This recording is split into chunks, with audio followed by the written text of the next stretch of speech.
সময় এই অ্যাক্সিডেন্টটা হয়েছে, কোন গাড়িটা করে গেছে তাও জানে না, উনি পড়ে রয়েছে ওইরকম, ওই অবস্থায় মারা গেছে লোকটা।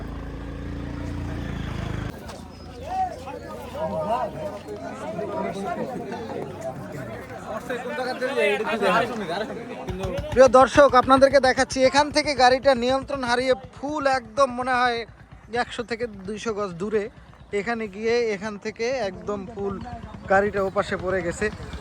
আপনারা শুনছিলেন এদিকে এখানের অনেক যারা লোকজন আছে, স্থানীয় লোকজন আছে, তাদের কাছ থেকে শুনছিলেন এই রাস্তায় গতকালকেও কিন্তু একটা গাড়ি অ্যাক্সিডেন্ট হয়ে জায়গায় কিন্তু একটা লোক মারা গেছে, এমনটাই বলছিলেন এখানে স্থানীয়রা, দেখতে পাচ্ছেন। এখন এই যে অটো আর এই যে হুন্ডা, এরা যেভাবে গাড়ি চালায় মনে হয় যেন অগো রাস্তা, ওরা সাইড দেয় না মোড়ে, কিন্তু এই রাস্তাটা যে পরিবহনের রাস্তা এইটা ওরা বোঝে না। গতকালকে নাকি একটা অ্যাক্সিডেন্ট হয়েছে দিকে, এই সামনে এখান থেকে 3 কিলো সামনে মোস্তফাপুর, ওখানে একটা পরিবহনে একটা হুন্ডা যাইতে আছে, নিজে প্রাইভেট হুন্ডা, উনি চালাইয়া তার বাসায় যাইতেছে, যাবার সময় এই অ্যাক্সিডেন্টটা হয়েছে, কোন গাড়িটা করে গেছে তাও জানে না, উনি পড়ে রয়েছে ওইরকম, ওই অবস্থায় মারা গেছে লোকটা। কারণ মনে করতেছে একটু রাস্তা ছোট, তো রাস্তা ছোট, একটু বাস, এই কারণে একটু ছোটো টানতে হয়, ছোটো টানে না বিদেই তো গাড়ি করে যায়।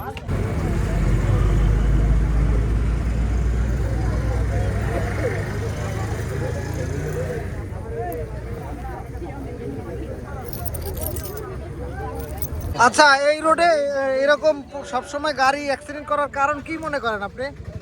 এত খারাপ মনে করে, এত কারণ ড্রাইভারের অবহেলায় পরে বেশি এই নীলগঞ্জের মধ্যে দেখলাম বেশিরভাগ গাড়ি অ্যাক্সিডেন্ট হয়, কি কারণ মনে করতেছেন? একটু রাস্তা ছোট, তো রাস্তা ছোট, একটু বাস, এই কারণে একটু ছোটো টানতে হয়, ছোটো টানে না বিদেই তো গাড়ি করে যায়। আচ্ছা আচ্ছা, আমি বলি আসলে এই রাস্তাটা হয়েছে কি হাইওয়ে রোড, এই রাস্তাটা হয়েছে শুধু পরিবহনের জন্য, কিন্তু অটো আর হুন্ডা এটা অবৈধভাবে চালায়, অটো চালায় আর হুন্ডা যারা চালায় তারা মনে করে এই রাস্তাটা অগো, আসলে যে ওরা যে অবৈধ চালায় এরা আর বোঝে না। এই অটো আর হুন্ডা যদি বন্ধ হয় তাহলে পরিবহনের জন্য অন্তত রাস্তাটা আরো বড় হওয়া উচিত ছিল, কিন্তু পরবর্তীতে আরো 3 ফুট 6 ফুট বাড়াবে নাকি, কিন্তু সেটা না হইলে না পরবর্তীতে হইবে, কিন্তু হওয়া পর্যন্ত তো সময় দিতে হবে। এখন এই যে অটো আর এই যে হুন্ডা, এরা যেভাবে গাড়ি চালায় মনে হয় যেন অগো রাস্তা, ওরা সাইড দেয় না মোড়ে, কিন্তু এই রাস্তাটা যে পরিবহনের রাস্তা এইটা ওরা বোঝে না। গতকালকে নাকি একটা অ্যাক্সিডেন্ট হয়েছে দিকে, এই সামনে এখান থেকে 3 কিলো সামনে মোস্তফাপুর, ওখানে একটা পরিবহনে একটা হুন্ডা যাইতে আছে, নিজে প্রাইভেট হুন্ডা, উনি চালাইয়া তার বাসায় যাইতেছে, যাবার সময় এই অ্যাক্সিডেন্টটা হয়েছে, কোন গাড়িটা করে গেছে তাও জানে না, উনি পড়ে রয়েছে ওইরকম, ওই অবস্থায় মারা গেছে লোকটা।